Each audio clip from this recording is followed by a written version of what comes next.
Hello, welcome to my podcast. In today's podcast, I want to talk about not such a nice subject, I suppose. I want to talk about the energy of abuse and how it gets lodged in the aura.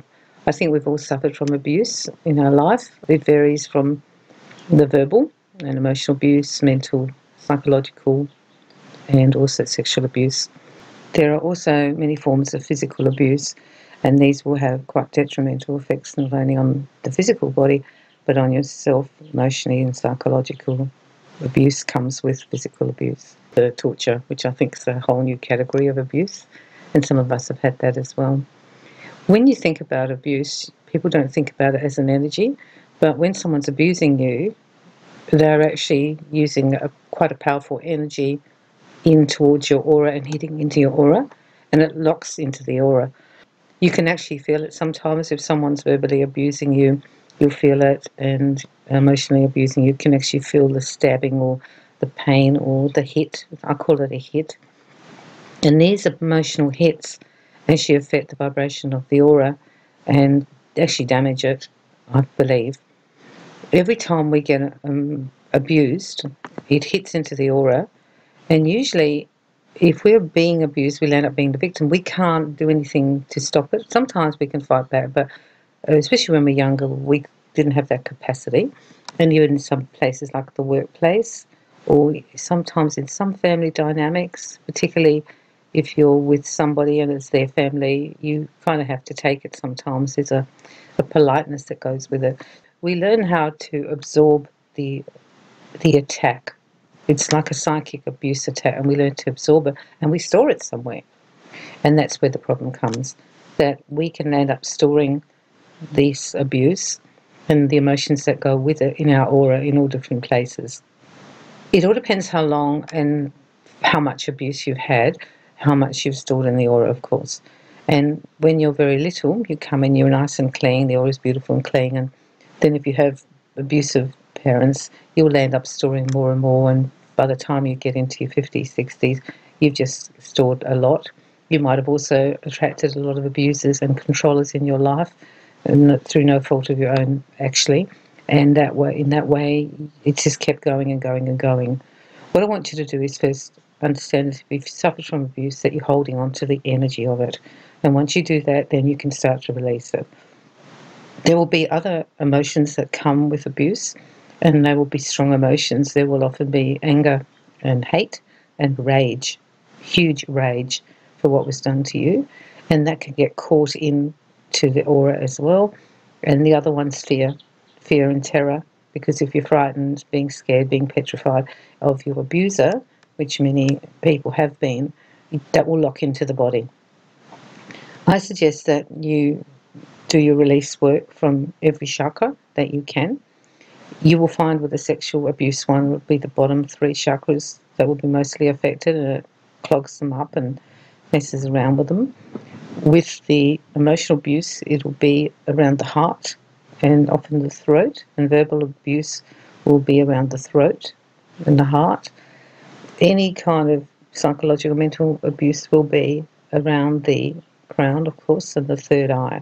So they're all different places that actually lodges. And the abuse will also be in the layers. So when you go to do your release work, it'll be in the emotional layer because of how you feel, and you'll probably have blocks in there, and you'll certainly have blocks in the astral body. So if you've had abuse, there will be blocks in the astral body, particularly if you've suffered from sexual abuse. That will be the place that you'll have stored it, shut it down, put it there, I'm not going to deal with it. And also the mental body, you'll have abuse if there's been psychological and mental abuse and torment. When you do this work, it's really powerful to let it actually go will make your aura better, but also ultimately make your life better. Often people who've been abused suffer from depression, is diagnosed or undiagnosed, and that could actually lift once the abuse lifts out, because it's like a heavy, dark energy. It's low vibration. It also attaches you to the person still because you're carrying the energy of that interaction between the two of you. And so once you start to release it, it'll make a difference. I suggest that you do the tapping. I would tap on every single chakra, and then I would also tap on letting go of the abuse I'm holding in my aura and name it and go through and do them systematically. That's what I've done. I would also do meditation where I let it go. If you know how to do breath work, that's really powerful. You breathe in and you breathe it out. You breathe in and you breathe it out, and you let it just come up.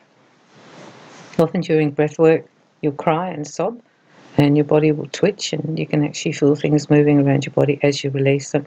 Because with abuse, we take it in on the breath, and often because we're scared, we hold our breath. So when it's happening, we go like this, and we take it in. So the best way to release it, and sometimes the only way to release it, is to breathe it out. When you do your breath work, you breathing in good light and breathing out all the energy of the abuse, breathing out all the emotions that come with it. The other one is the hypnosis one, where you go down, counting down, down, down, and there's lots of tapes how to do that on the internet. I usually do from 10 down, so I get into that quiet spot, and then I start to release it and let it go. Use whatever works for you. If you've been physically and sexually abused, I would also think it'd be a good idea to get some massage. Now, you might not want to have people come into your inner sanctum, and there's reasons for that, but that also means you're holding stuff there. So it's a good idea to get massage.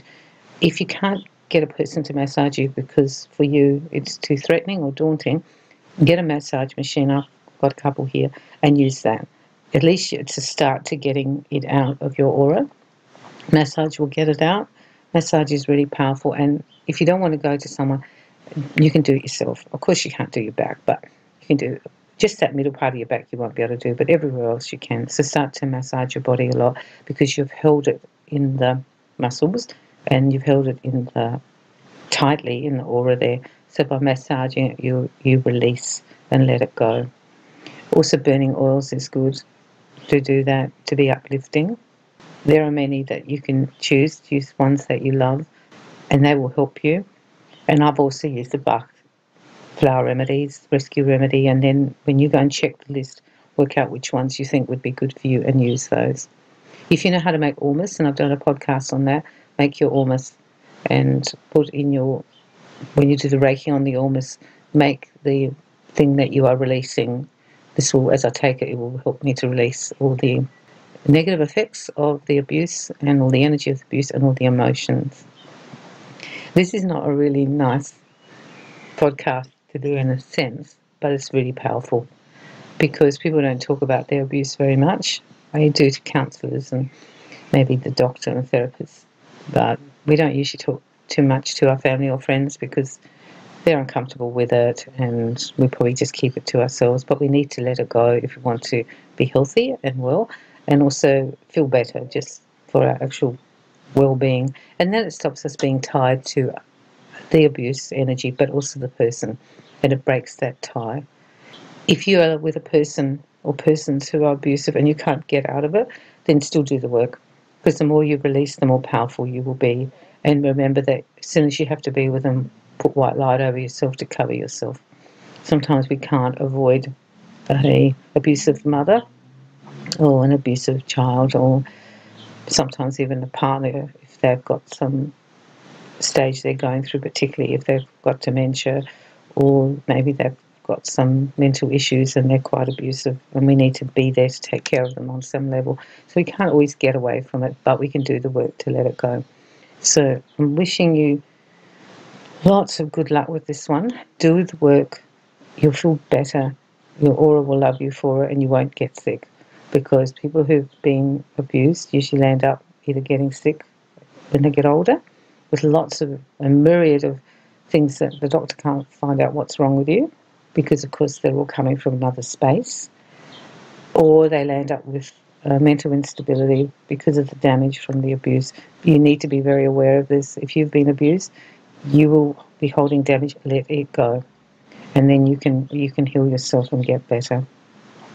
I'm wishing you lots of love, and I'm sending you lots of light if you're listening to this podcast, because I know that it's a dreadful way to have lived our lives, and there's lots of damage, and then we've got to fix it all up. But I'm a great believer that we can heal ourselves, and that we can release the energy from the aura, because that's where the damage is. And there's a last little suggestion. If you have faith and you believe in your God and angels and guides, ask them to help you. Ask them to help you to release it, whether it's also through journaling or going to see a therapist or a counsellor. Just ask them, doing body work, going to a healer, going to have Reiki. Ask them to guide you to what will help you to get rid of it, because they will help you. It will be given, the help will be given. You did it, you learnt the lessons from it. You're probably a much more compassionate person now and don't ever want to abuse anyone. But now you need to get rid of the energy. So I'm wishing you lots of love and lots of light.